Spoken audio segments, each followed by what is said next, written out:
কাল ছিল আমার night shift duty, night shift খতম করে আজ বেরিয়ে গেছি, খড়গপুর স্টেশনে আছি, বাড়ি ফিরবো। আসানসোল ট্রেন পেয়ে গেছি। হ্যাঁ, আসানসোল যাবে। ভিউটা এত সুন্দর লাগছিল, মনে হচ্ছে মেঘটা যেন ওই পাহাড়টার ওপর দিয়েই বেরোচ্ছে। নেমে গেছি আসানসোলে, বাপির সাথে দেখা হলেই বাস দেখাও হয়ে গেল, এবার চললাম। কিন্তু খিদে পেয়ে গেছে, কী খাওয়া যায়? অর্ডার দিলাম মশালা ধোসা।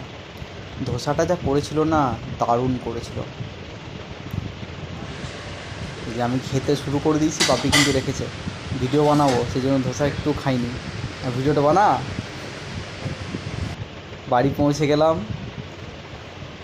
কী যে শান্তি বাড়ি এসে। মা দেখুন কোমরে হাত দিয়ে দাঁড়িয়ে আছে, দেখছে ছেলে কতদিন পর বাড়ি এসছে।